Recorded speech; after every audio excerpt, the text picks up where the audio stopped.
এই মমতা ব্যানার্জি কোনোদিন ওয়াকাফের পাশে থাকবে না। দুটো কারণে থাকবে না।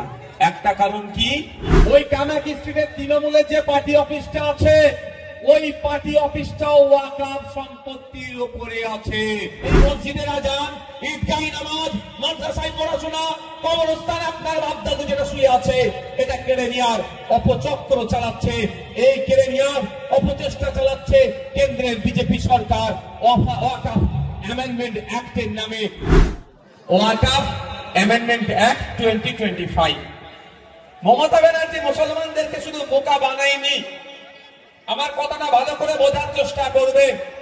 মমতা ব্যানার্জি মুসলমানদেরকে শুধুমাত্র বোকা বানায়নি, সাথে সাথে বিজেপির বিরুদ্ধে পশ্চিমবাংলায় যে আন্দোলন সংগঠিত হওয়ার চেষ্টা হচ্ছিল, আন্দোলনের যে দানা বাঁধছিল, সেটাকে অঙ্কুরে বিনষ্ট করেছে। তার নাম হচ্ছে মমতা ব্যানার্জি, তার নাম হচ্ছে তৃণমূল কংগ্রেস।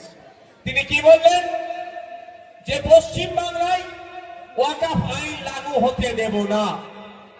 কিছু মলি সাহেব ভাড়া করা আছে, কিছু ইমাম সাহেবকে কেনা আছে, আর কিছু তোলাবাজ নেতা তার দলের আছে। তারা সাথে সাথে বলতে শুরু করে দিল, ওয়াকাফ নিয়ে আর আন্দোলন করার দরকার নাই, দিদি আছে বুঝে নেবে।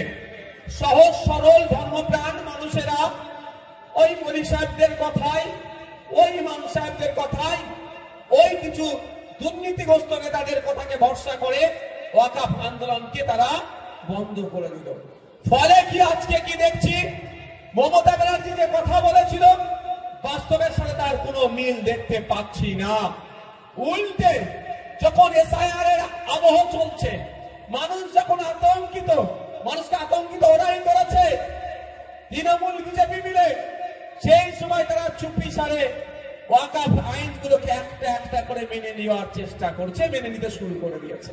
তাই বন্ধুগণ, আজকে বলুন, আপনি যদি আন্দোলনটা সেই সময় থেকে ঠিকভাবে চালাতেন, বিজেপি সরকার ভয় পেত, বিজেপি সরকারের উপরে চাপ আসত, কেন্দ্রের বিজেপি সরকার ভয় পেয়ে আন্দোলনের চাপে, ঠিক যেভাবে কৃষকদের আন্দোলনের চাপে কৃষি বিল প্রত্যাহার করতে বাধ্য হয়েছিল, এই ওয়াকাফকে বাঁচানোর জন্য ভারতবর্ষের ধর্মপ্রাণ মানুষেরা, শুধুমাত্র মুসলমান নয়, মুসলিম হিন্দু নির্বিশেষে ভিন্ন জাতের মানুষ ঐক্যবদ্ধ হয়ে ওয়াকাফ আইনকে প্রত্যাহারের জন্য এমন আন্দোলন সংগঠিত হতো পশ্চিম বাংলাতে, যে পশ্চিম বাংলার আন্দোলনের ঝাঁজ সেটা আপনার মহারাষ্ট্রে পড়তো, পশ্চিম বাংলার আন্দোলনের ঝাঁজ বিহারে পড়তো, পশ্চিম বাংলার আন্দোলনের প্রভাব গুজরাটে পড়তো, পশ্চিম বাংলার আন্দোলনের প্রভাব দিল্লিতে পড়তো, পশ্চিম বাংলার আন্দোলনের প্রভাব সারা রাজ্যে, সারা দেশে ছড়িয়ে পড়তো। বিজেপি সরকার চাপে পড়ে বাধ্য হতো এই আইনকে প্রত্যাহার করতে, ঠিক যেভাবে যেভাবে আপনার ফার্মার্স বিলকে প্রত্যাহার করেছে চাপে পড়ে, এটাকেও বাধ্য হতো চাপে পড়ে প্রত্যাহার করতে।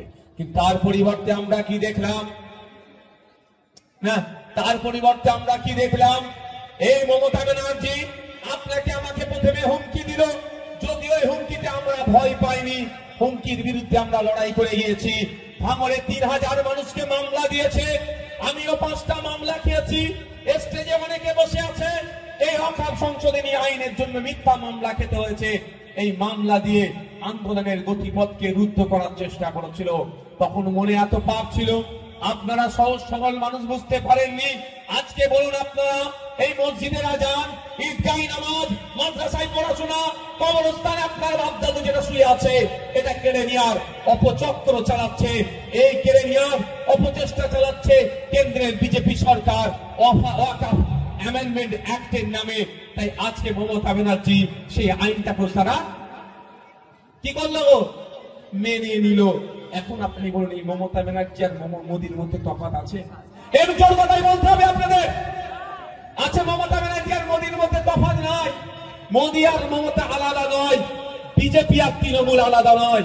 সরাসরি উত্তরপ্রদেশে আইনকে লাগু করার চেষ্টা করছে, আর পশ্চিমবাংলায় মমতা ব্যানার্জি হাত পা বেঁধে লাগু করার চেষ্টা করছে। আজকে আপনি কোথায় বলুন, মাঝ সমুদ্রে আপনাকে জাহাজে করে নিয়ে গিয়ে ছেড়ে দিয়ে চলে এসছে মমতা ব্যানার্জি। এই মমতা ব্যানার্জি কোনোদিন ওয়াকাফের পাশে থাকবে না। দুটো কারণে থাকবে না। একটা কারণ কি, কি কারণ হতে পারে, আরএসএস এর নির্দেশ অক্ষরে অক্ষরে পালন করতে হবে মমতা ব্যানার্জিকে। আর দ্বিতীয় মমতা ব্যানার্জির ক্যাবিনেটের মন্ত্রী। মমতা ব্যানার্জি যেখানে বসে তার পাশে যে মন্ত্রীরা বসে থাকে, আর পাশের মন্ত্রীরা ওয়াকফ চুরি করে রেখে দিয়েছে। ক্যামেরা হচ্ছে তো নাকি? এখানে ক্যালকাটা পুলিশের লোকজন আছে, এসবির লোকজন আছে, আইবির লোকজন আছে,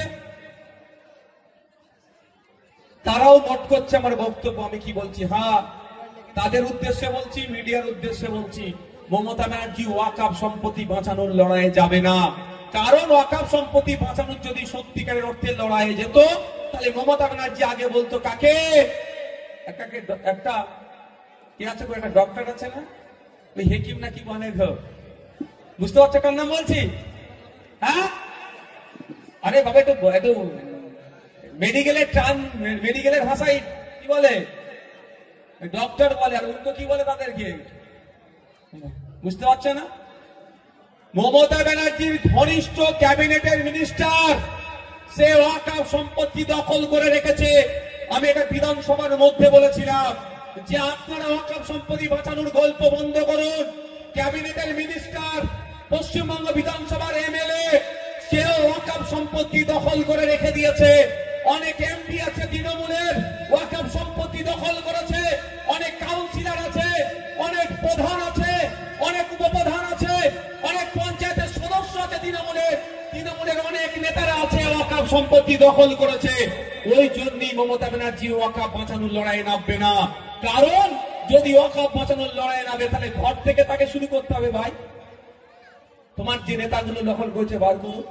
আর সর্বোপরি কি বলছি আপনাকে জানেন, মমতা ব্যানার্জি ওয়াকফ সম্পত্তি বাঁচানোর লড়াইয়ে নামবে না। কারণ আপনারা জানেন, বিখ্যাত এখন চর্চিত একটা জায়গার নাম হয়েছে, জায়গাটার নাম কি? কি স্ট্রিট? ক্যামাক স্ট্রিট। কলকাতায় একটা জায়গার নাম হচ্ছে ক্যামাক স্ট্রিট। ওই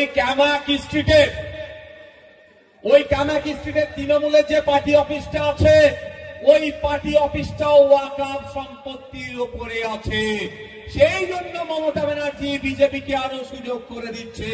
জানে যদি আগামী দিনে নওশাদরা, তাপস ব্যানার্জিরা, বিশ্বজিৎ মাইতিরা যদি ধর্মনিরপেক্ষ সরকার আসে, তাহলে কিন্তু ওই পার্টি অফিস থাকবে না, ওয়াকফ সম্পত্তিটা আবার ফিরে যাবে। সেই জন্য আগে থেকেই বাবা বিজেপি তুমি আইনের মাধ্যমে দখল করে নাও, সে সুযোগ করে দিচ্ছে। আমি এত বড় কথা বলে গেলাম। ক্যামাক স্ট্রিটের যে পার্টি অফিসটা আছে, ওই পার্টি অফিসটা হচ্ছে ওয়াকফ সম্পত্তির ওপরে আছে। তাও ইস্পাহানিদের সম্পত্তি, এটাও আমি বলে গেলাম। ইসি নাম্বার পর্যন্ত আমার কাছে আছে, মুখস্থ নাই ভাই, নাহলে ওটাও বলে দিতে পারতাম। ভাবতে পারছেন? বুঝতে পারছেন কি বলছি? সেই মমতা ব্যানার্জি নাকি আপনার সম্পত্তি বাঁচাবে।